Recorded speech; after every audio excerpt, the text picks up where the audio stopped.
So we're going to jump to a Mishnah. Does anyone have any questions from the last session? I know I brought up a lot of points that are contentious for us today, for some of us, but I do think it's an important sugya to know. It is the basis or the foundation of a lot of the gender differentiation in halachic Judaism, and so it is worth paying attention to. Okay, we've jumped to chapter 4. And now we're going to talk a little bit about prayer, about Amidah and the origin of prayer. Tfilat HaShachar ad Chatzot. So now we're going to do what we did in chapter 1 with Shema, which is essentially create a time frame for prayer, for Amidah, right? Until when can you say it? Is it like just open-ended all day? Or is there a period of time in which you miss the opportunity? So what we find out here is Tfilat HaShachar, the Amidah, the Shmona Esrei in the morning, is until noon, until midday, essentially when the day transitions from morning to afternoon. Rabbi Yehuda Omer ad Dalet Sha'ot. Rabbi Yehuda says until the 4th hour.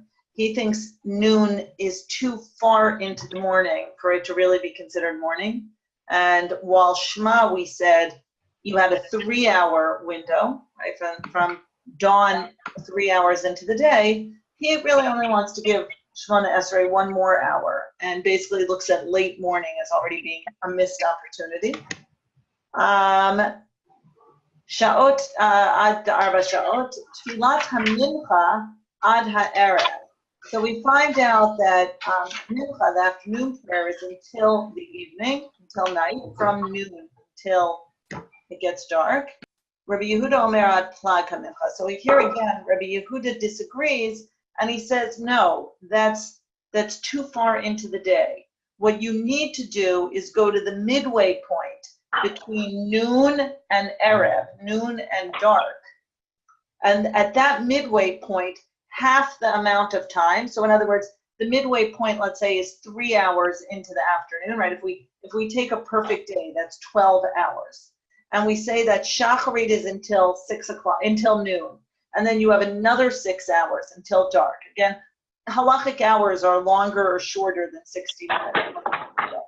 So what happens with Plag Mincha is you take the midway point between noon and nightfall, and then you take the midway point between there and nightfall. So essentially, 4.5 hours into the day becomes Plag Mincha. It's really 4 3/4 hours, that the way he does the calculation.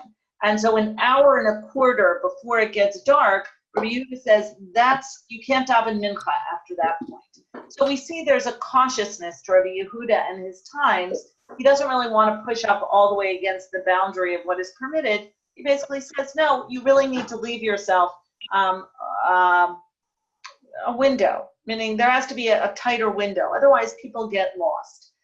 Plag Mincha, that term, Plag Mincha, which literally means half Mincha, which is 1.25 hours before it gets dark, is very relevant to us today in terms of those who make early Shabbat. You're not supposed to light Shabbat candles before Plag Mincha. In other words, that becomes, while the men go to synagogue often before Plag Mincha, the women will be told, oh, you can only light Shabbat candles this much into the day, otherwise it's too far from Shabbat. Now, I don't know what you do in England or what you do in Switzerland, where night really starts. I had a friend who was in Alaska a few weeks ago, and it really only gets dark for like 3 hours a night. So Shabbos starts at like 11:30, 12 o'clock at night. So people bring in early Shabbos at 9 o'clock at night. I don't know what they do with regard to candle. I don't know enough about. Maybe someone in the audience knows. Do you? What is the earliest you can make Shabbat, or that people make Shabbat in London? Well, a lot of shuls make it up to 2 hours before Shabbat actually comes in the summer. Right. Well, the Plag Mincha might be that, like, again, I said halachic hours. In London in the summer, obviously, daytime is more than 12 hours.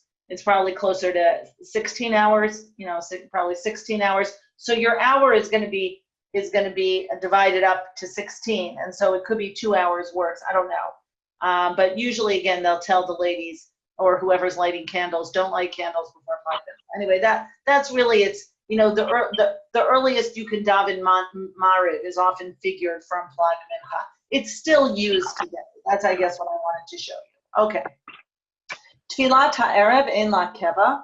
The Shemona Esrei at night, like the Shema at night, has no fixed end, meaning it begins with nightfall, but really it goes until morning.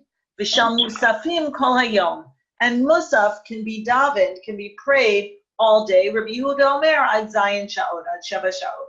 So we see consistently when it comes to shacharit, mincha, and musaf, Rabbi Yehuda argues with the Tana Kama about the amount of time we give people for Shemona Esrei.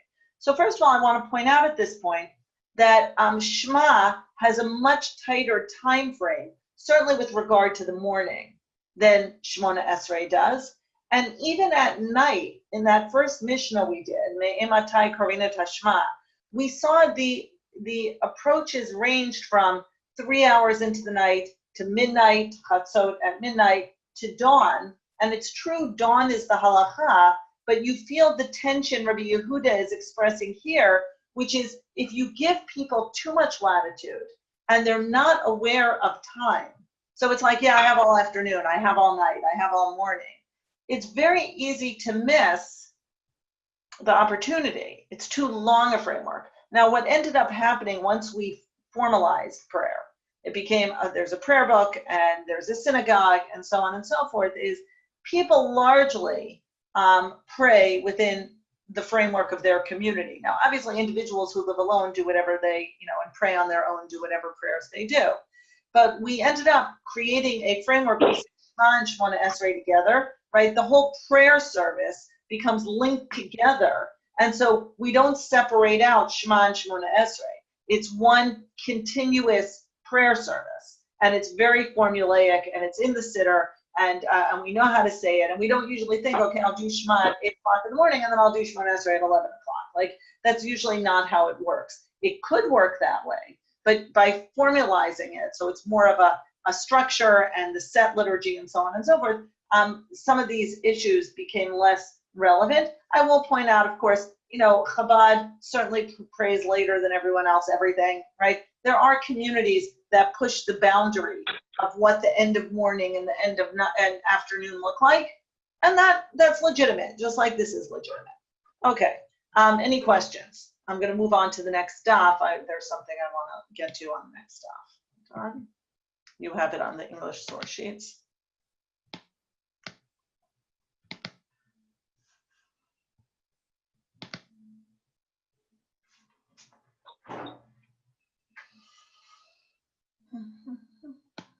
Okay, Tanu Rabbanan. Okay, so now we're going to get to something that also should be familiar to those who have grown up like in this prayer space. Tanu Rabbanan. So we have a braita. We have a Tanaitic statement. Ta'a v'lo hitpalel mincha be'erev Shabbat. So this is a really interesting question. I did not say my afternoon prayer Friday afternoon. And now Shabbat is coming in. Now on Shabbat, I daven a different liturgy than I do during the week.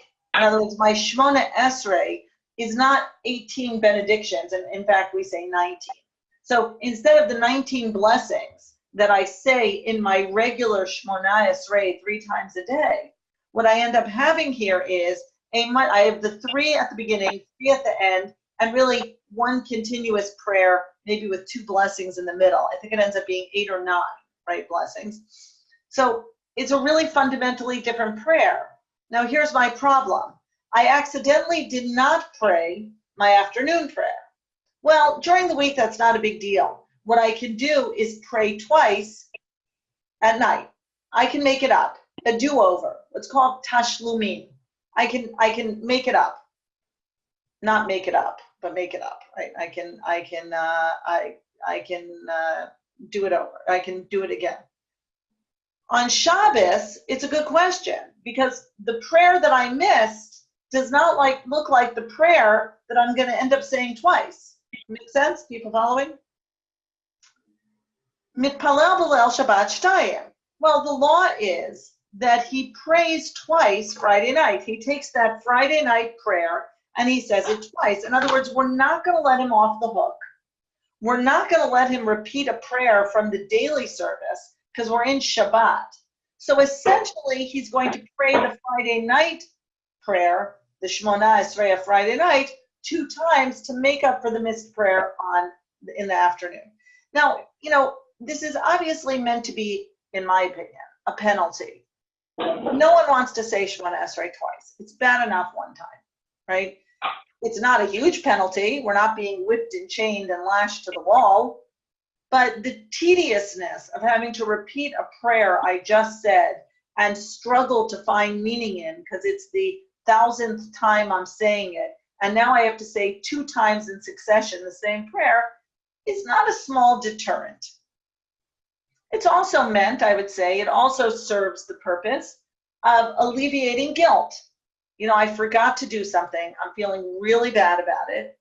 Oh, I can make this up. I can do this over.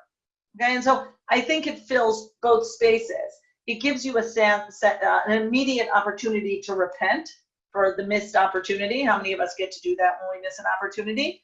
But number 2, I would say it acts as a deterrent because no one wants to say Shemona Esrei again. Okay. Ta'a v'lo hitpalel mincha b'Shabbat. Different scenario. Scenario number 2. He forgot and he did not daven mincha on Shabbat. Shabbat is ending.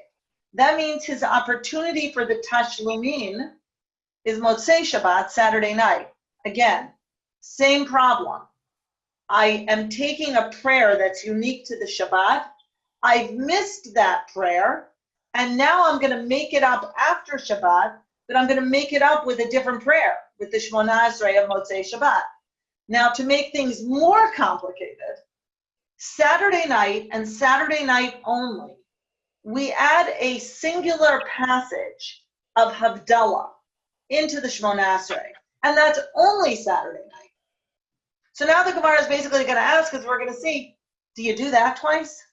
Because that's like unique to Saturday night, like kind of once you say Hamavdil, you've kind of said it. Like, do you need to say it again because you're making up the mincha and you've now got to say it twice in succession? Do you do the Hamavdil part twice? So that's going to be the kind of question we're going to ask, okay? Ta'av lo hitpalel mincha b'Shabbat, v'palel b'motzei Shabbat shtayim shel chol. We find out he actually prays Saturday night 2 daily Shmona Esreis to replace the one that he missed on Shabbat, but mavdil b'rishona ve'ino mavdil b'shniya. He says that extra passage, what's called atachon antanu. It appears in the 4th blessing of the Shmona Esrei, right? So again, if you have a Siddur and you want to follow, you can see it. You add the passage of Hamavdil that differentiates between holy space and secular space, non-holy space, daily space. You only do that once, and you do that in the first round. V'im hivdil b'shniya, v'lo hivdil b'rishona. Now, just to, again, talking about deterrence. If he made a mistake, and he made Havdalah the second time, but not the first time, then what happens? Shniya al talo, Rishona lo al talo. So the Braita ends that the second one counts, because that's where he put the Havdalah, but the first one was invisible. It didn't count. Which means what? He might have to say it a 3rd time, which is really intense. Imagine, for those who know the Shemona Esrei and have said it, that's a lot of Shemona Esrei. That's a lot of prayer to be saying over and over and over again. But the idea is, you've said a Shemona Esrei without the Havdalah. Then you say one with the Havdalah. So it's as if that's the first one, because that's the order you were supposed to start in. And so now you've kind of erased your first round. So again, it's interesting. This is all a Braita. Okay, the Braita has just ended. Lamemra, is this to say, Dikevan de lo avdil bekamaita, kaman de lo tsali dame? Wait a minute, says the editor of the Gemara. Here comes the stop. Is that to say that because he didn't make Havdalah in the first round, it's as if he didn't daven at all, he didn't pray at all? And you can understand the horror in the sense that you're going to have to say it a 3rd time? Wow. umahadrinanle, and he's going to have to go back again. So that's the stam asking a question. Now it's going to try to answer it from another braita. So again, whether you relate to the content or not, the structure is interesting. First of all, as a meta question, what do we do when we miss an opportunity, right? Miss an opportunity to do a mitzvah. Now, you can translate that into a lot of areas. Miss an opportunity to make a phone call to someone, missed an opportunity to do a good deed, miss an opportunity to say, I love you, right? What do? Do you then call someone up and say, I love you, I love you? You might, by the way. Or, Happy Mother's Day, Mom, sorry I was a day late, right? You try to make it up, but the reality is you can't completely make it up because you missed the moment. If you miss someone's birthday, anniversary, Mother's Day, the next day is no longer the birthday, anniversary, or Mother's Day. It doesn't mean it's not appreciated, but there's still a missed opportunity hanging there. Here, the same thing. You missed your opportunity for prayer in that moment. But what the Gemara suggests is you can make it up. It's not as good as doing it in the original. Again, it's like a belated birthday, a belated anniversary. You've remembered, you've acknowledged your remembering by doing it again, by calling and saying happy birthday. But you also recognize that there's a penalty involved as you say happy birthday. I'm so sorry I didn't call or I forgot, right? Essentially, there's a repercussion, there's a consequence. And so I think it's interesting that the Gemara is willing, or the halachic system is willing to consider the very human, range of error that people forget or maybe deliberately don't, but then regret it in the after moment. How are we going to handle that? So I think even here, again, whether you pray, you don't pray, you relate to the content. I think under the surface, this is a very deep question. What do we do when we miss an opportunity? How do we make it up? And what if we don't do it right before, in the makeup, but we do it right in the second makeup, right? Like you didn't do it right. You were supposed to say Amavdil the first. You screwed up the first time. How could you not pay attention to the instructions the second time? You should really be on your best behavior at this point. Like you're standing on not a precipice. You're not going to fall off, but like you've screwed up. Like you should really get it right, and now you get it wrong again. So maybe umahadrin lanlay uraminhu. Now the stam brings a comparative braita. It wants to understand: are we really going to make him daven a third time? Say it a third time? Like how many opportunities are there to make up a mistake?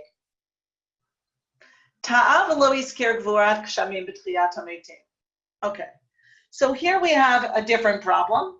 There is a place where you can say Mashiv Haruach or Morida Gashem. It's the prayer for rain that is inserted between the second and the third blessing.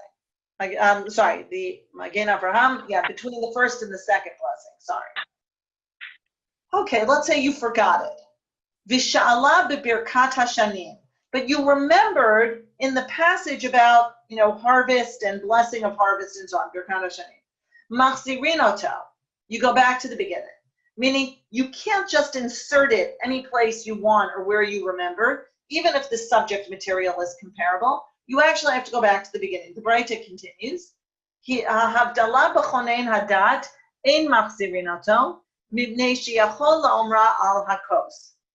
So let's say he says Havdalah. Now, Havdalah is actually said in Atachon Antanu, but he gets it wrong. Hold on, let me just make sure I understood that.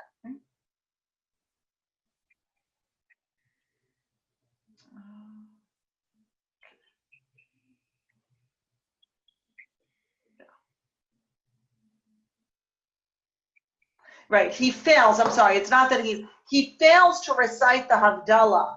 Havdalah b'chonein hadat. He fails, that's the point. It's not that he says it. He forgets to say it in the passage designated for Havdalah. I said the fourth blessing of Shemona Esrei. Ein machzirin oto. He doesn't have to go back. Why? Because he has a do-over. Mibnei sheyachol la'omra al hakos. Because he can actually say it on the cup of wine. Now, this introduces us to an interesting conversation also in the Tractate of Brachot. Tractate of Brachot is filled with interesting questions about rituals that we do today. Why do we say a prayer and make it on the cup of wine and the spices and the whole thing, Havdalah? So it seems like in the beginning it was a prayer, and then they added the wine. Now adding the wine makes sense because you start off the Shabbat with wine, so there's something nice about having a ritual that finishes the Shabbat with wine. And then people became very poor. So they went back to just having it as a prayer because people couldn't afford the wine. And then at a certain point, they said, you know what? Let's just do both. People are poor, it's true. But we need a transition ritual from Shabbat to after Shabbat, which I think, again, there's wisdom there. I mean, Havdalah is one of the best ceremonies we have. It often, especially if you go to a youth group or to a community event, limud, right? You bring out the guitar because it's already not Shabbat, and you can have singing, and you can have dancing, and you have the psamim, right, and the candle at the end is like the candles in the beginning. It's really a transition ritual from one space to another. And while it wasn't a necessary ritual in the beginning, it becomes very necessary, even as they're sensitive to the fact that you don't really need it because you have it in the Shemona Esrei. And then you say Havdalah, you say Tapodan Tanu and Hamavdil. So then they'll talk a little bit about the women don't say Ma'ariv, so the women need Havdalah. You understand the direction it's going to go in. So anyone have a question? So the context of the conversation is, what happens if you forget to say Hamavdil in Shemona Esrei, Motzei Shabbat? No do-overs, just your regular Shemona Esrei. Do you have to go back? Is it like the prayer for rain where we make you go back if you get it out of order or not? And essentially we say, oh no, because you can make it on the cup of wine, meaning at the end of the day it's not necessary. So then our position is, wait, what about our poor guy who forgot Mincha on Shabbos, had to go and say two Shemona Esreis at the end of Shabbos, but made a mistake in the order of the Havdalah. So he makes it in the second prayer, but not the first one where he was supposed to. Does he have to go back a third time? Because ultimately, he can make it on the cup of wine. So maybe we just look at the first Shemona Esrei as someone who forgot to make the Havdalah in the Shemona Esrei, but can make it on the cup of wine. Oh my God, Kashya. We don't have an answer. It's a difficulty. Good question. Okay. Itmar. Rabbi Yet. Now we get into the question. Now what's interesting here is, notice where we are. We did the Mishnah. I actually skipped a decent chunk of Gemara. We're on the next stuff. And now we're going to finally ask, where did prayer come from? Now, we didn't need to ask that with Shema, because Shema is in the Torah. And the mitzvah to say Shema and to write it down and so on and so forth is in the Torah. So that's not a question. But as we're about to find out, Shemona Esrei is not in the Torah. So where did that come from? Like, who made that up? Okay, so let's take a look. Rabbi Yossi Rabbi Chanina Amar, Tfilot Avot Tiknum, Rabbi Yoshuda ben Levi Omer, Tfilot Keneged Tmidi. We have two fundamentally different positions on the origin of prayer. The first position says it comes from our ancestors. Now, that's obviously we're going to have to go back and look at the verses and talk about what ancestors it came from. Okay. But that idea that prayer is a fundamental piece of our relationship with God, that people seek out a relationship through prayer, that's something we've inherited. It's in our bloodstream. That's what Rabbi Yossi Rabbi Chanina is saying. It came from our forefathers, our ancestors. They prayed before the Torah. It was an instinctive cry out, a way of acknowledging God, existing within a God space. Okay. Rabbi Yoshua ben Levi says, don't be ridiculous. It replaced a very structured service through which we accessed God, right? The service of the temple. But prayer is about formula and structure and protocol. And it's meant to replace a system that no longer exists. Now, what's nice here is, especially since we're in our second to last class, is that brings us back to our first class, where we talked a little bit about what's the purpose of Shema, right? Are we replacing a system that is no longer? Or are we creating something new that's essentially going to give us the strength and the model with which we can connect and be inspired and continue on for 2,000 years, right? Do we say off with the old, on with the new? Or do we say no? We essentially are replacing that structure in order to remember it. Now, I will say neither of these are saying off with the old, on with the new. That we haven't really seen. But Rabbi Yossi Rabbi Chanina is basically saying prayer is a fundamental, instinctual way in which mankind accesses God. And the proof is our avot, right? That's how they had a relationship with God. And Rabbi Yossi Rabbi Chanina Rabbi Yeshua ben Levi is saying, no, I want something that will allow me to remember the temple. And we saw that with Rabbi Eliezer in that first Mishnah, that idea that he wants to connect it, Shema, to the priest, to the service of the priest, to the time in which the priests would eat their truma. Okay. Now the Gemara is going to say, well, how do we decide? Tanya kavate Rabbi Yossi Rabbi Chanina. We have a braita that supports Rabbi Yossi Rabbi Chanina. Now, again, Rabbi Yossi Rabbi Chanina is the one who believes in the ancestors. Avraham tikein tfilat shacharit. So tradition has it that Abraham is the one who essentially created or instituted the morning prayer. How do I know that? Shneamar v'yashkem Abraham baboker el hamakom asher amad sham. So Abraham got up in the morning after Sodom was destroyed, and he stood to the place where he had stood before the Lord. It's Genesis 19:27. So what do we know? Ein amida ela tefillah. So now this is midrash. This is pure midrash. This is, we look at his action. He stands up in the aftermath of this terrible destruction. He gets up early. He goes to the place that he had been standing, in which he conversed with God the day before. He looks over at where Sodom and Gomorrah should be, and they're not there, right? And so Amidah, that idea that in that moment, Abraham prayed, and the illusion is his standing there, maybe frozen, right? But crying out, God, what has happened, right? He knew what was going to happen, but seeing it, leads the midrash, the midrashist, to say, oh, well, the Ein Amidah ela tefillah. When people stand, there's an element of prayer, right? There's something that we often stand when we pray. It's a sign of respect. It's a sign of holding ourselves upright, right? We don't have to stand for everything, and where does he get that? V'ya'amod Pinchas v'yifalel. They do a word play from Psalms 106:30. Pinchas stood up and prayed. So the juxtaposition of Pinchas standing, v'yifalel, allows the midrashis to say, oh, the standing of Abraham in the aftermath of the destruction of Sodom alludes to prayer. So look, Abraham prayed. Is it conceivable that Abraham prayed in that moment? Of course it is, right? Is it conceivable that he didn't pray and was frozen in place? That's also conceivable. But what they're trying to do, what the Gemara is trying to do, is find a linguistic source that ties an allusion to prayer to our ancestors. Okay, moving on.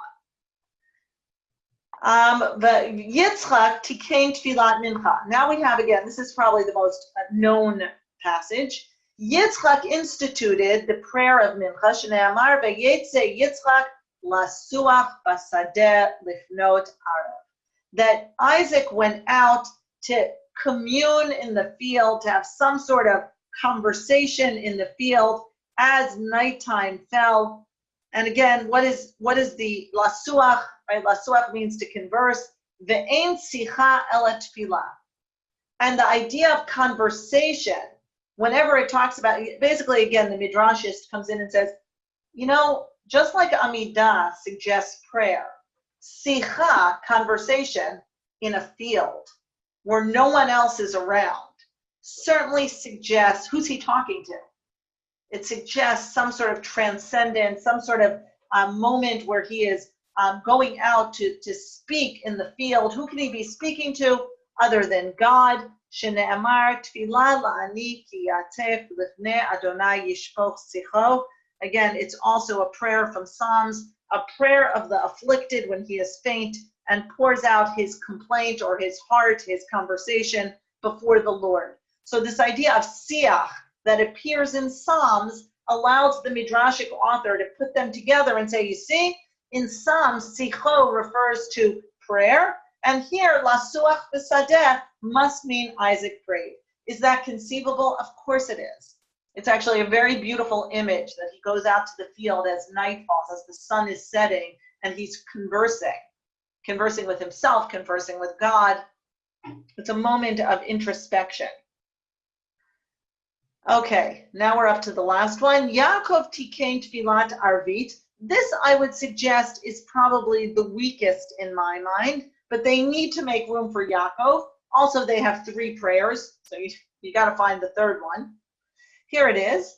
Yaakov tikein tfilat arvit shene'amar vayifga b'makom vayalen sham. So he encountered the place and he slept there, for the sun had set. Genesis 28:11. Ve'en pgia elet tefillah. And what they say, encounter refers to prayer. This idea of paga, pei gimel ayin, also refers to prayer. Shne'amar va'ata al titpalel ba'ad ha'am hazeh va'al tisa ba'adam rina v'tfilah va'al tifga bi. And you do not pray on behalf of this nation, and do not raise on their behalf song and prayer, and do not encounter me, right? So again, here's Jeremiah. It's not Psalms, but this idea of a verse in which prayer appears, direct allusion to prayer, song and prayer, and do not encounter, by the way, it's the negative. God says, do not pray, do not raise on their behalf song and prayer, do not encounter me. But the Midrashic author has a lot of latitude. He has a verse in Yirmiyahu where he has prayer and song juxtaposed together. And essentially what he then says is, in pgia lo tefillah. Well, pgia, that word pega, tifga, appears in a verse about prayer. And so it refers to a divine encounter. And so that is an allusion to prayer. Okay. Vitanya, okay, so far those are the 3 sources. It's the way the Midrashic author and in the Braita brings in Avram, Yitzchak, and Yaakov as sources for prayer. And the Gemara says that's the anchor for Rabbi Yossi, Rabbi Chanina. Remember, he's the one who says, Tfilah avot tiknu. Tfilah, prayer, is something that the forefathers instituted. Now we get to see Rabbi Yoshua ben Levi's position. Nechama, can I ask a question? Of course. How I understood it, and I don't know how reliable the sources, but I understood that midrashic concepts, we don't use them to make halachic. No, we do. There's midrash halacha. There is a genre, yes. The midrash you are almost familiar with.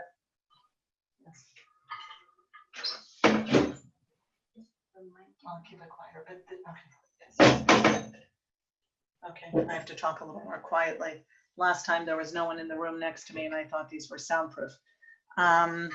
So the midrash halacha is Tanaitic, and the purpose is to use the 4 out of the 5 books, not Bereshit, but the other 4, to extrapolate halacha using midrashic exegesis. They do that for sure. Those are the Braitot, meaning lots of Braitot are based on what's called midrash halacha.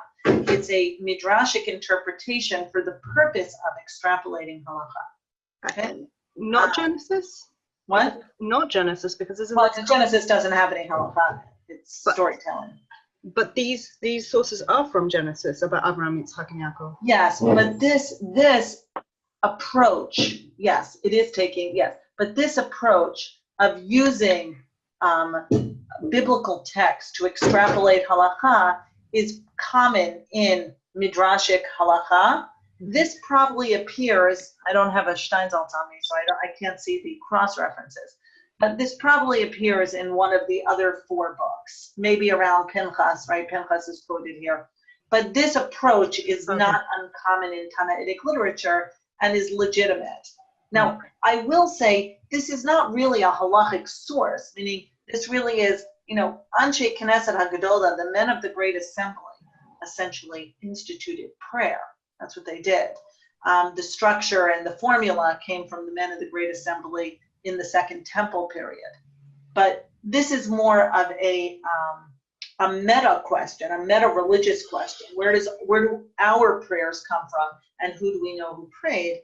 And so really what this is saying is it comes from our forefathers, and now we're going to use midrash. So this midrash is really more of, I don't know if I want to say Aggadic. It's a cross between Aggadic and Halachic, because we didn't really need it, but they want to give some sort of anchor in the biblical text and to the forefathers. But there is midrash halacha. It's less known. It's less known. Mm-hmm. It's less studied. Okay. So now let's see. Rabbi Yoshua ben Levi then says, done. Okay, here we go. Vitanya kavate Rabbi Yoshua ben Levi. We have a braita that agrees with Rabbi Yoshua ben Levi. Okay, so we have two braitas. One Tanaitic position supports the idea of the forefathers. One Tanaitic position supports the idea of the sacrifices.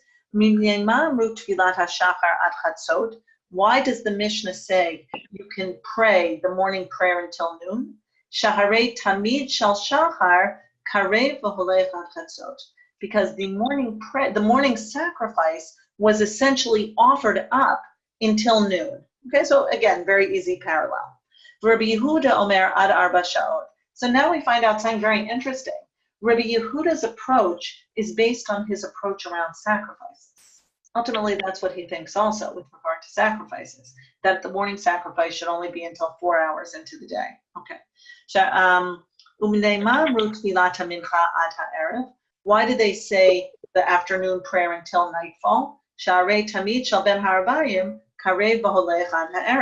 Because the morning sacrifice is offered essentially up, and it burns until nightfall. Rabbi Yehuda Omer Plaka Mincha. So here Rabbi Yehuda again is consistent. He doesn't think you have until nightfall for the afternoon sacrifice. So what we find out is Rabbi Yehuda's position is essentially, Rabbi Yehuda's a Tana, and in this Braita it makes it clear that his argument in the Mishnah has to do with the time of sacrifices, that the Mishnah most likely is reflecting the times for sacrifice more than it's reflecting the position of the forefathers praying, because the particulars of hours and times of day are much more reflective of a formalistic structure, which would have been sacrifices. You know, Abraham getting up early and Isaac davening in the afternoon and Yaakov Vayifka at night having an encounter gives me no structure in terms of the beginning and the ending of that period. It's just an idea. It's a beautiful idea, a beautiful thought, but it doesn't really give me a structure. The sacrifices obviously give me a very clear structure. And why do they say that Mariv has no limit until morning?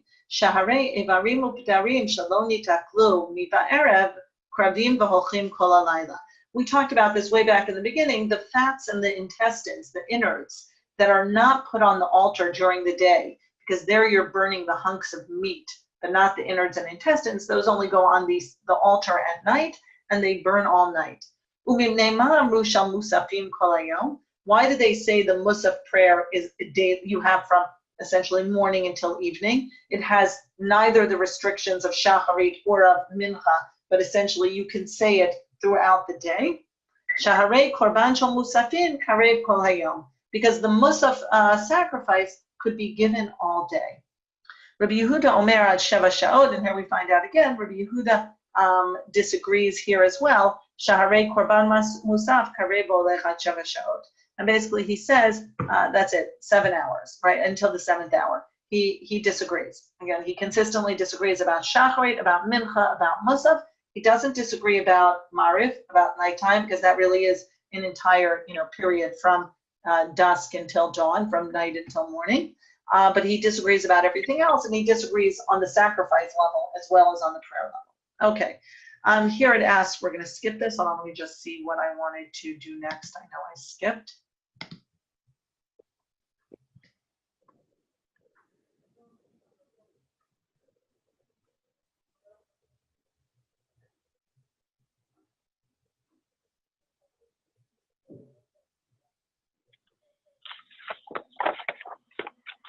So what I want to,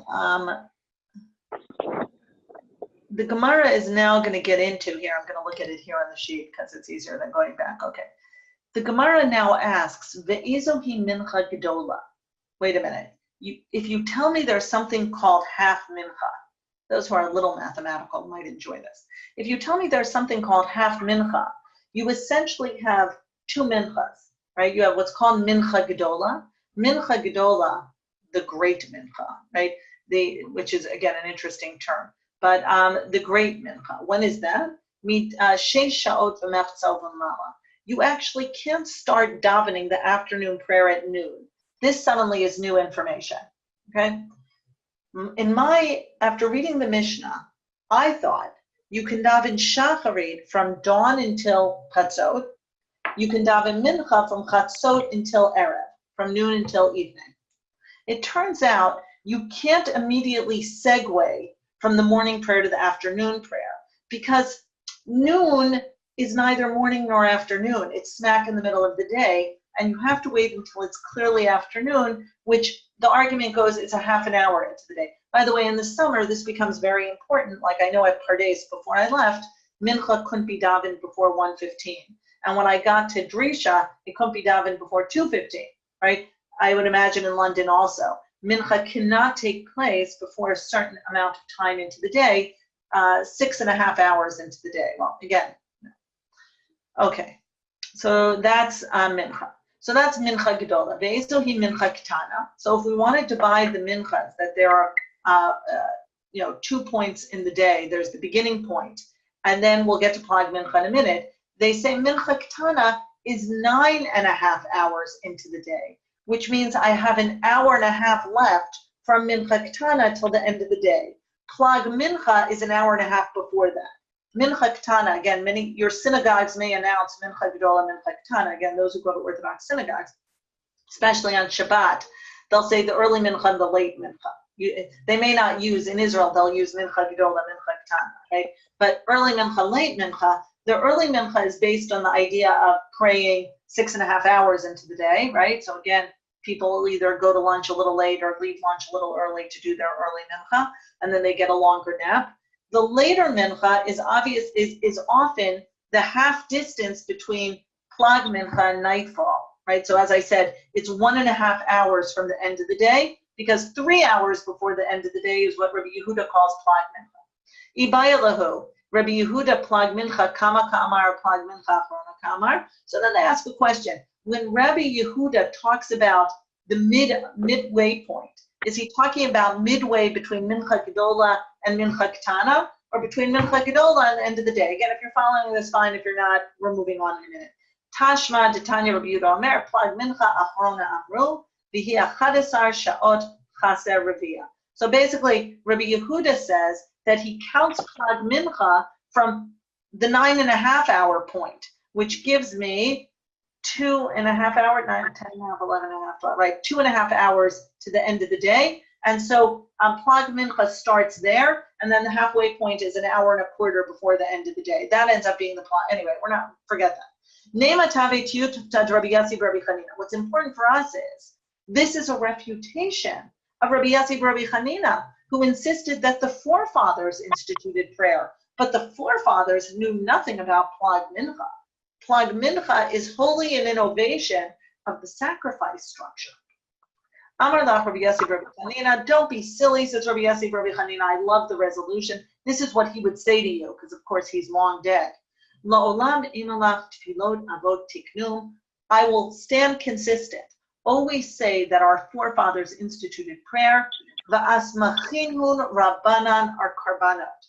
But the rabbis found a basis for them in the offerings. In other words, the concept came from our forefathers. The structure came from the sacrifices. So then we have a happy compromise. The editor is now, of course, very happy because he's found a way to synthesize between one approach and another. Because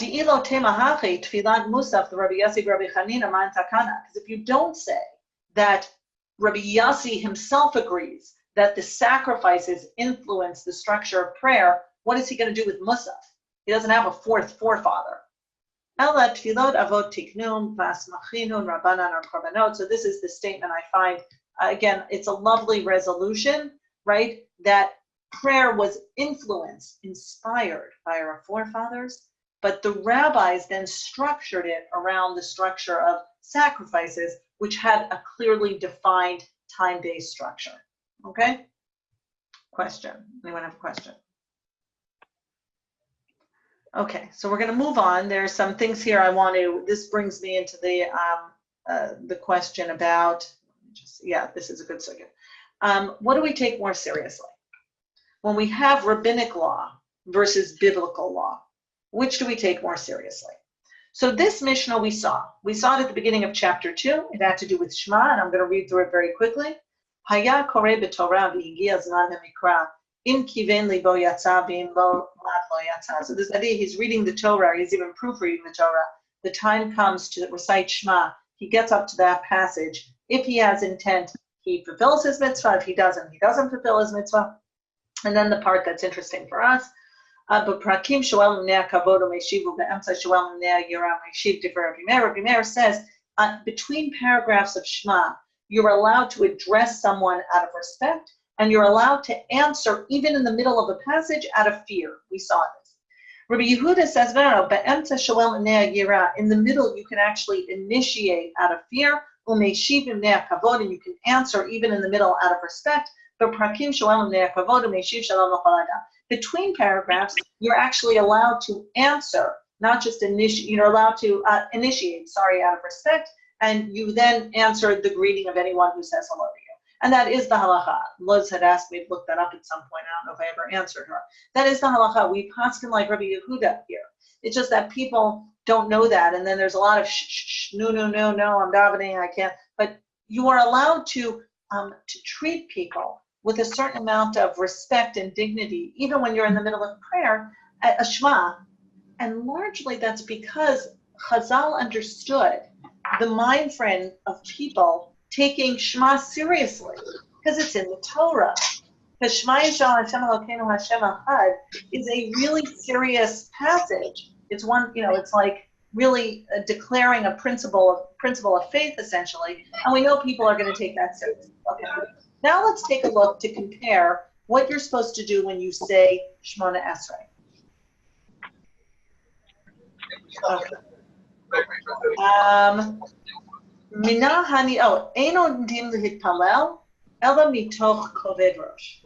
No one should get up to pray the Amida, the Shemona Esrei, except with a bowed head, with a heaviness, with a seriousness that they bring to the prayer.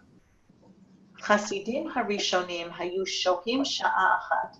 The Chasidim, the early pious men, would wait an entire hour before praying.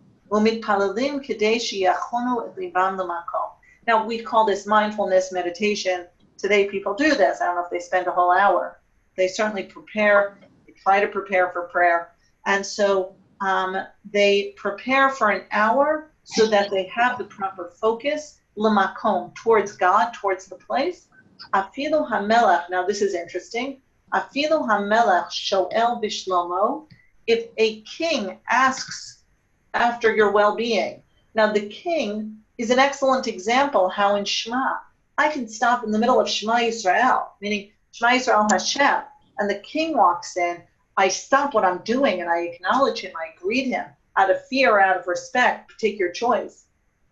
In Shemona Esrei, lo yeshivenu, says the Mishnah. You may not answer. King walks in. You're just going to have to tell him, no. Wait till I'm done. Afilu nachash karuch alei akevo lo yafsik. A snake wraps himself around his foot. He may not stop. Now, we'll talk about, is that really true? You see, I took this from E-Mishnah, so they already tell you the answer. Okay. But the pshat, the simple reading of the Mishnah is, oh, you must be kidding. You're standing before God. If you were standing before God, wouldn't you, you would not pause for anything if God were a real king, right? If you could see God, God was as significant to you as he should be. Now, my suggestion is that Amida is a created prayer, and a created prayer structure created by the men of the Great Assembly and then instituted by Chazal.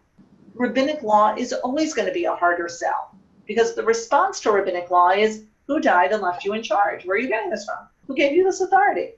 How do you get to decide and create entire structures of law that do not appear in law?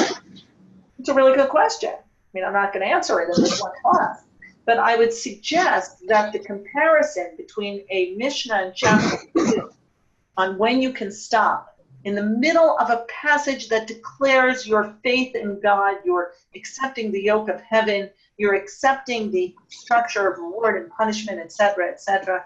You can stop there, you can initiate, you can respond, sometimes between the passages, sometimes in the middle of the passages, shows utter confidence in the integrity of the system and of the people's desire to submit to that system. And I think this Mishnah in chapter 5 shows deep anxiety over how seriously are people going to take this. And so to up the rhetoric, right, to up the restrictions, to make it more serious, to make the preparation more onerous, to make the idea that you're going to move at all or talk at all during this prayer as unthinkable, gives it a certain weightiness and seriousness that I feel they don't need to give the Shema, because the Shema has it. People are going to take Shema seriously.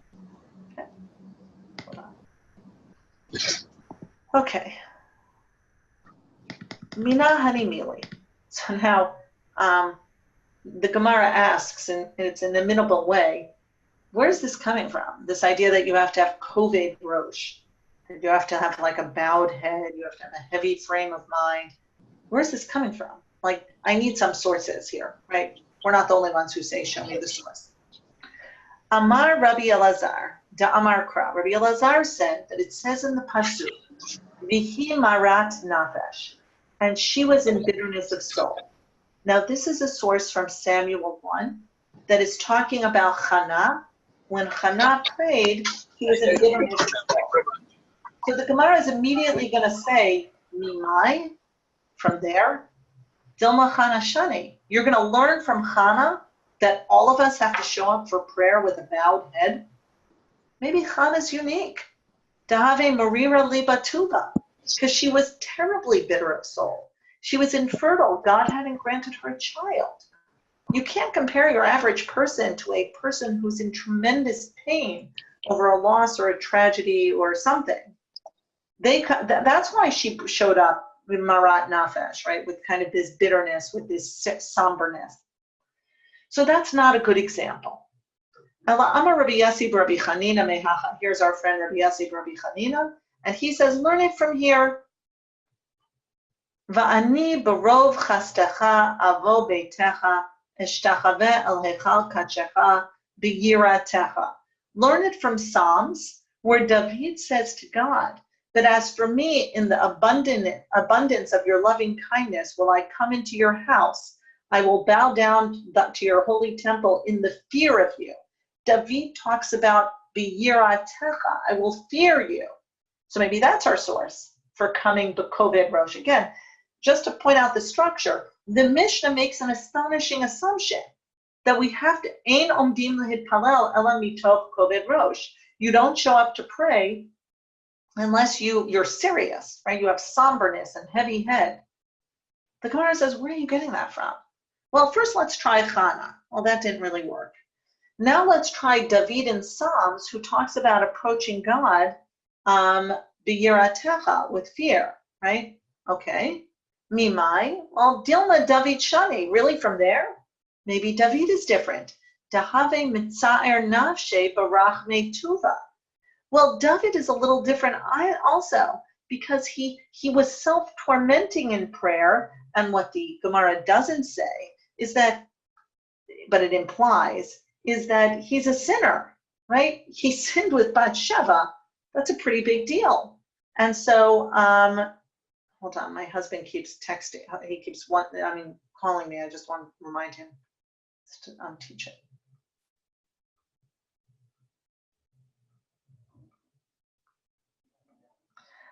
So again, notice how the structure is looking all over the Tanakh for a source that can buttress this statement, but so far we failed twice. Neither Hannah nor David are representative of the experience most people have. Okay. Ela Amar Rabbi Yoshua ben Levi. Now notice again, I love it. Rabbi Yossi, Rabbi Chanina, and Rabbi Yoshua ben Levi are the two who argue where prayer comes from, either forefathers or sacrifices, and they're deeply embedded in this conversation as well.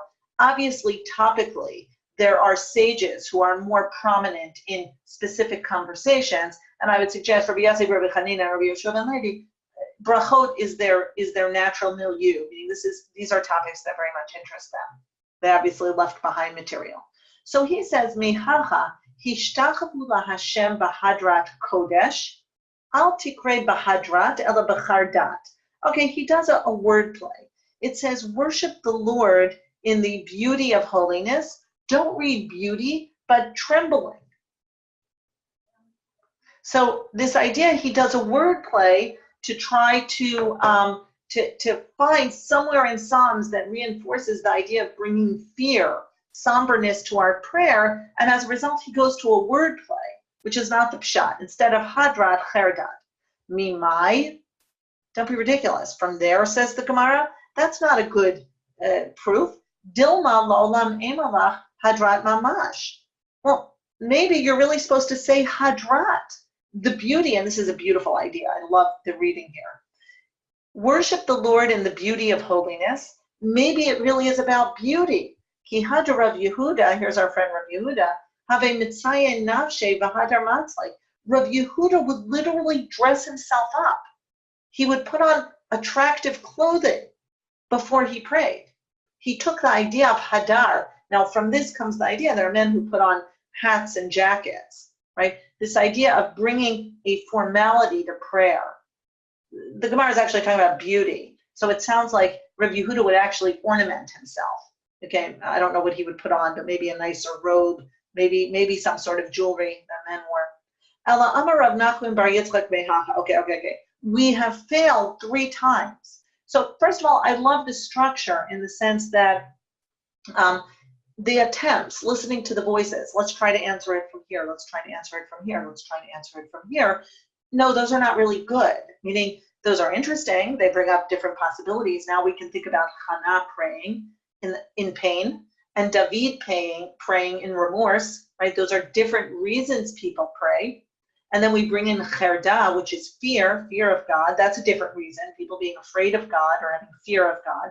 So in the conversation, we've managed to achieve people pray out of desperation, people pray out of remorse, regret, repentance, people pray out of fear. Those are different reasons, but that still doesn't give me textual proof that you need to bring COVID, that's what the Mishnah said. Everyone has to show up with COVID rush. Okay. So now we're going to get a 4th attempt. Amar Rav Nachman bar Yitzchak Mehacha from here. Ivdu et Hashem b'yirah v'gilu b're'ada. So now we're going to bring a different verse. The verse is, serve the Lord with fear and rejoice with trembling. Now, this is not really a halachic source. It's from Tehillim, right? We don't paskin halacha. We don't bring halacha from Tehillim. But at this point, the editor isn't really interested in a pure halachic source. He wants to know conceptually where we get this idea. And so then Psalms is legitimate. Okay. My gilu bara'ada.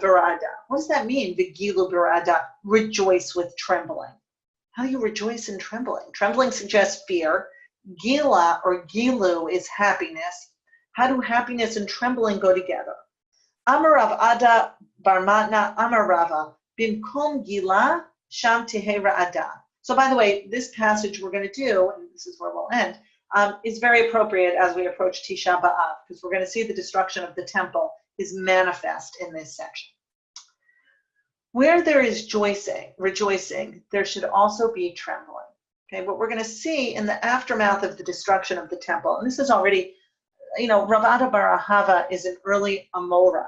So, you're talking about 220 CE, 250 CE, but it's still quite a bit after, about 200 years after the destruction of the temple. And yet he is still very much, it's not that long after the Bar Kokhba rebellion and the slaughter at Beitar. This point in history is not so kind. And so what he says is, all rejoicing is tempered by trembling, right? There's no pure rejoicing at this point. And now he brings an example. Abaye havayativ kame de Rava. Abaye was sitting before his teacher Rava. Chaze dava kabadach tuva. So Abaye saw, he was sitting before Rava, and Rava observed, no, I'm sorry, it's Abaye who's observing that Rava is rejoicing too much. I'm pretty sure. The punctuation here isn't good, but I'm pretty sure it's Abaye who sees that. It doesn't really matter for the story, you'll see in a minute. But I think it's more interesting if it's the student seeing the teacher doing something he's critical of, and then the teacher answers. So I'm going to read it that way.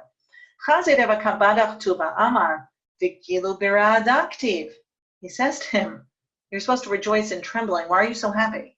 Like, what are you fooling around for? You're almost like joyful. You're like badach tuva. You're rejoicing too much. And he's very merry. That's a good translation. You're merry. You're not just happy. Like, what's going on?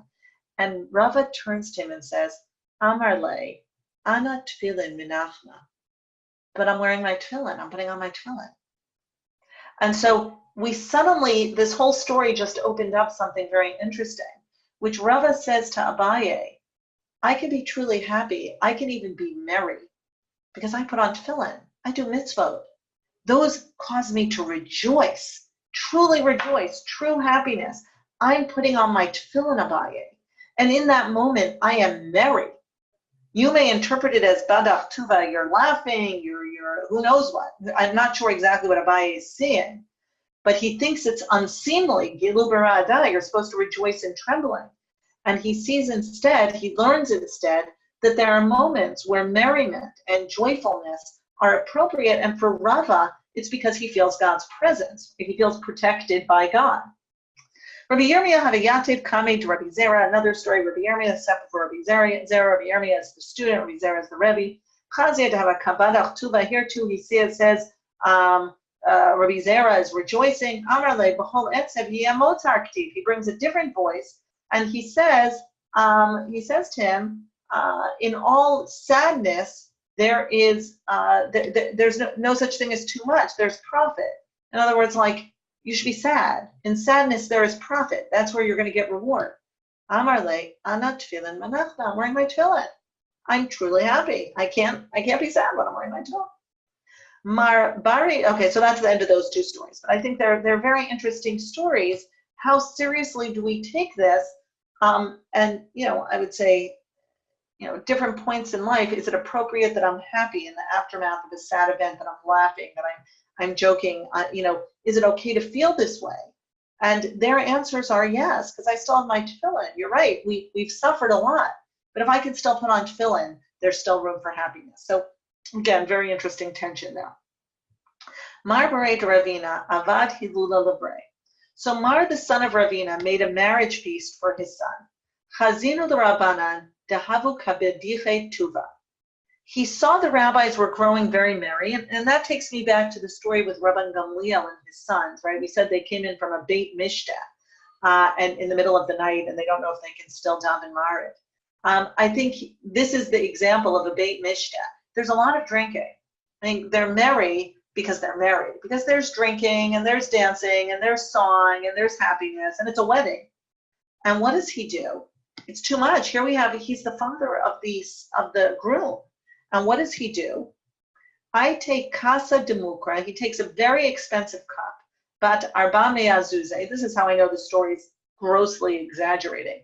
The cup is worth 400 zuz. I'll just point out a woman's ktubah is worth 200 zuz, and that's enough to support a woman for 2 years. So either Mar, the son of Ravina, is extremely wealthy, or the story is creating a shock moment where, kind of this idea of taking a cup worth 400 zuz, right? $100,000 cup. Vitavar kamayu, and he breaks it. V'iat sivu, and he stops the moment. So again, there's a lot to do with these stories, right?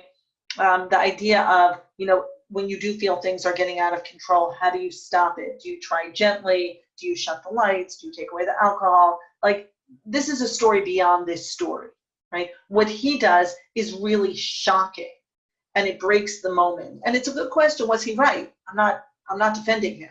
I'm just saying he feels the need to stop a moment at his own party. The party's gotten out of control. It's gone in directions he's not comfortable with, this merriment. And so he breaks a cup. And again, there are a lot of metaphors, a very expensive cup, the shards, and so on and so forth. Okay. So that's Mar, the son of Ravina. If anyone has an insight or something, I'll finish the stories. I'm happy to hear it. So we have another story. Rav Ashi Avad Hiluda Lebre. Rav Ashi made a wedding for his son. Chazinu the Rabbanan de Havu Kab Adiche Tuva. So again, same thing. They're very merry. And again, usually goes with drinking. Aiti Casa de Zukta Chibarte. He takes a glass of white glass, so it's very, very expensive, white crystal. The Tavar Kamayu, and he broke it. Viatzvo. And they became sad. So again, it's an interesting question. Why do they become sad? Are they sad over the loss of something so expensive and beautiful? Are they sad because suddenly the moment where you look at the way you're behaving and recognize, oh, I'm, yuck, I don't like the way we're behaving again. And I think it's very telling that it's the rabbis. It's not the common people. Amru le Rabbanan le Rav Hamnuna Zuti bihilula demar berei Rabina. So now we go. Rav Hamnuna, the rabbi said to Rav Hamnuna Zuti at the wedding of Mar, the son of Ravina, who we started off with. That was the first source. They say lishrei lach Mar. So again, I would have put it, if I were the editor, after the story of Mar, the son of Ravina's wedding, the wedding of his son. But okay, same wedding. It seems like it's the same wedding. And it seems like this is in the merriment moment, or maybe it's a different son. Okay. And they say, sing us something. Because Rav Hamnuna Zuti is a singer. Amar lahu, this is not what they had in mind. Vaili demitnan, vaili demitnan. Alas, we are all going to die. Alas, we are all going to die. That's a bit of a downer. Okay, it's like breaking the glass, right? Woe is to us. Amrele, anan manani b'tacha. What are we supposed to respond? Like, what are you doing? Right? What are we supposed to respond to that? It's supposed to be a wedding. We're having fun. Let's sing. Like, we wanted you to get things started, and you're reminding us we're going to die. Like, what are we supposed to do? Amarle, hi Torah, v'ham mitzvah, demagnu alan. So again, this is very interesting. Where is the Torah and where is the mitzvah that will shield us? In other words, there are no Torah mitzvot here. This space of rowdiness, raucousness, drinking, and so on and so forth seems to be devoid of Torah and mitzvot, which might explain why Mar, the son of Ravina, or Rav Ashi are protesting and feel the need to break the moment that they're seeing unbecoming behavior on the part of the rabbis. Who knows? But again, 3 stories, very interesting stories. Okay, let's keep going. We're going to get to the destruction of the Mikdash, which again, you could argue that the entire backdrop is to the destruction of the temple, or you could say that's not what's going on here at all. Meaning, I think there's a lot to do with these stories. What do we do when friends and family members behave in an inappropriate way? Do we stop them? Do we wait until morning? Do we try to divert them? I mean, there's a lot to do here, and especially at a wedding. Okay. Which is why, there's always a question. I don't know if people have married off children. Do you provide alcohol or not? And there's almost an expectation today that alcohol will be provided, right? And then, do you have a bar, an open bar? Do you have wine on the table? Do you just provide wine and beer? I have a friend who married off 2 sons. The first son insisted on an open bar. And it was actually a great wedding, a lot of fun. And he knew his friends weren't going to get carried away. And the second son said to his mother, he said, do not have an open bar. My friends are drinkers. They're going to get really drunk. I don't want that at my wedding. Let's put wine and beer on the table. And that's it. That's all I want. Like, I'm not going to not provide. It's not going to be a dry wedding, but I need to control. The groom himself, young guy, 23, 24, he knew his chevra, he knew his friends. And so, again, I think what we're seeing here is a reflection of human behavior, even at, you got the chuppah, you got the religious part over. Now it's the eating and the drinking and the dancing, and things can get carried away. Okay. Now we're Amar Rabbi Yochanan Mishum Rabbi Shimon Bar Yochai. So Rabbi Yochanan said in the name of Rabbi Shimon Bar Yochai, Asor la'adam shemalei schot piv ba'olam hazeh. It is forbidden for a man to fill his mouth with laughter. We're continuing along this theme in this world. Shne'amar az yimalei schot pinu ulshanenu rina. This idea, then will our mouth, in the future, our mouth will be filled with laughter and our tongue with singing. When will this be? Hold on. only in the future when the nations will say, God has done great things with these. Amar alav al Reish Lakish, shemeimav lo milei schok piv ba'olam hazeh, miki shaman Rabbi Yochanan Rabbi. And some say that Reish Lakish never again filled his mouth with laughter after he heard this from Rabbi Yochanan, his teacher. Reish Lakish and Rabbi Yochanan were study partners. This idea that you're not allowed to really rejoice until the redemption, right? Okay, again, very somber, very, very appropriate for this week. Okay, next. Last piece. Tanu Rabbanan. Ein omdim lehitpalel lo mitoch din v'lo mitoch dvar halacha. So that is it. Meaning, if anyone has anything, we're moving on. We're moving on. Again, we bring stories, we move on. We're going to a halachic conversation. No one piece of Gemara is more important than another piece. So if anyone has anything they want to reflect on, I'm happy to hear it. I have an idea. Yes, go ahead. I don't know if I'm just reading too much into it, but I'm currently doing an essay on, I don't know if you heard it, the Lacanian concept of jouissance, which is when we exceed ourselves and we go beyond ourselves. And it's moments where we don't really understand what is going on, but it's moments where we are at the extremity of either joy or pain. And I'm thinking, because the Gemara talks about Koved Rosh, and then it's looking for sources, and then it seems to be going on, oh, look, people go crazy. It doesn't really answer the question. It just seems to sort of flip over. You need to be Koved Rosh. How do we know this? We don't. Oh, by the way, people go crazy. And I'm wondering if it's also a reflection of prayer. That prayer, you can transcend yourself, just like in Wendy, you can transcend yourself, just like Yes. I think that's awesome. Yeah, sure. I think that's a beautiful idea. Yes, there are moments where we can.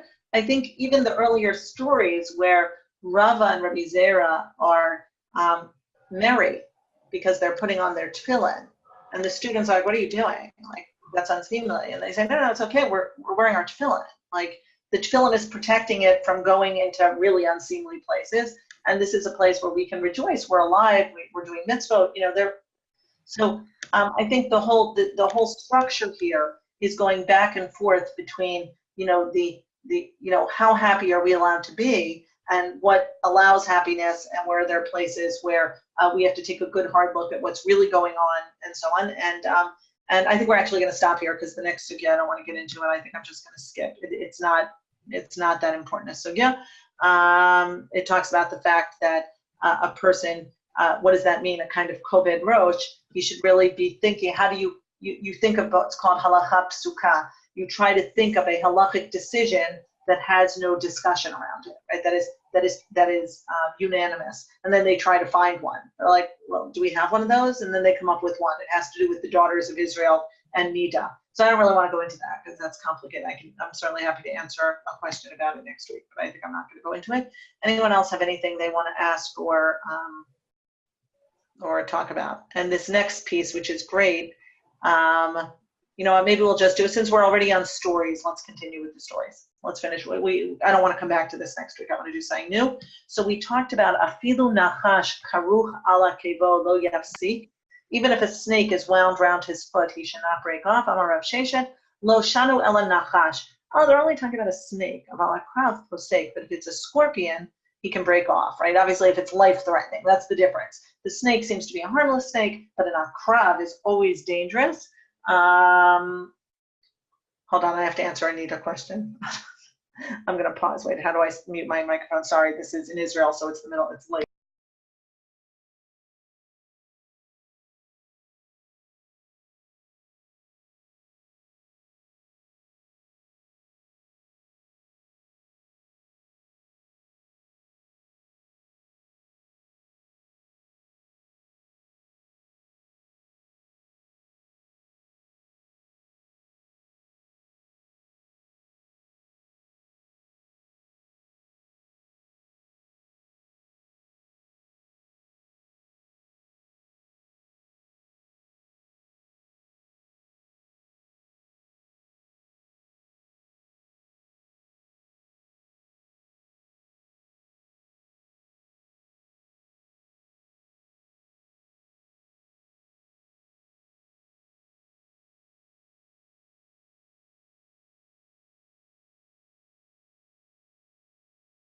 Sorry. Okay, it's middle of the night. I mean, not middle of the night, but it's 10:20.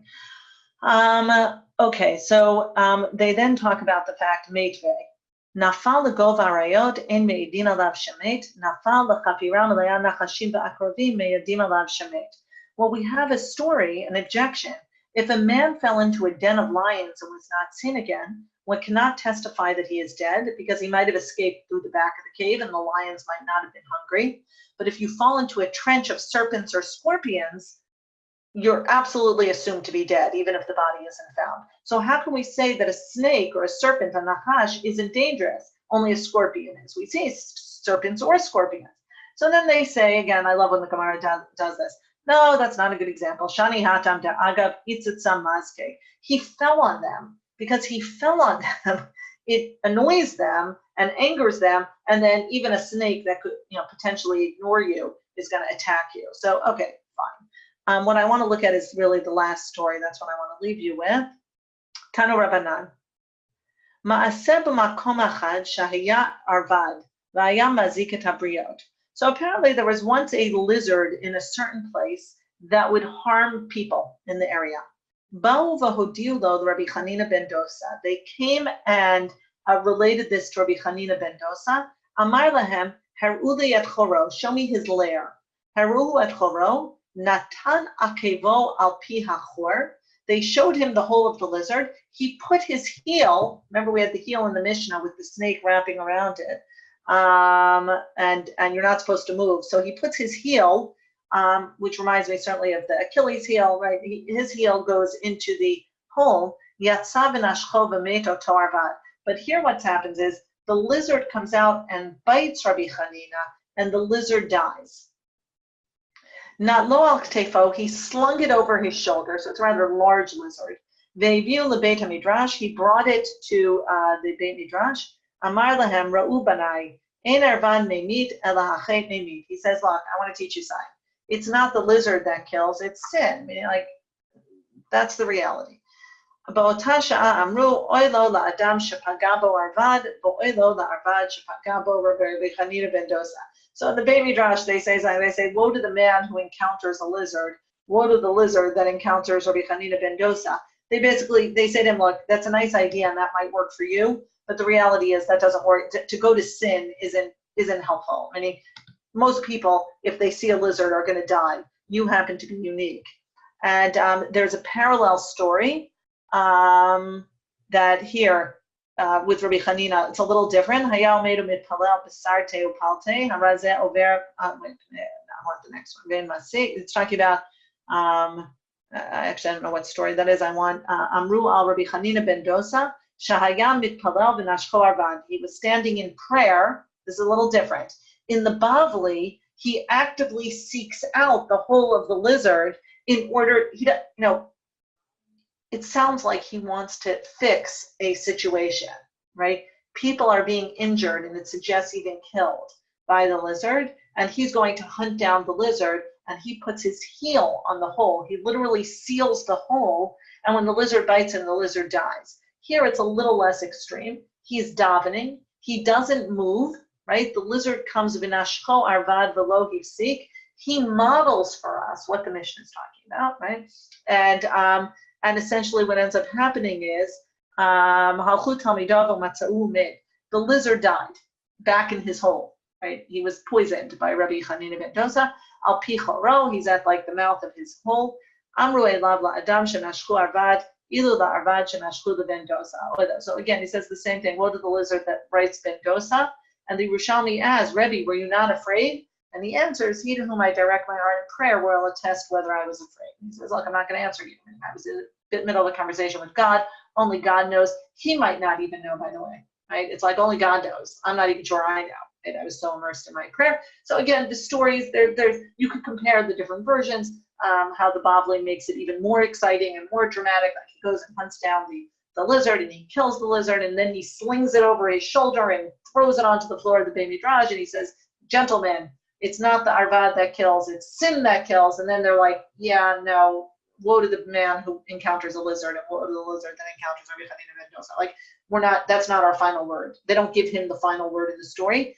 Here, he does have the final word in the Yerushalmi, where essentially he says, only God knows whether I was afraid, right? He might not even know. I mean, that's how deeply immersed he was. But again, that would be an unusual presentation. Okay, questions?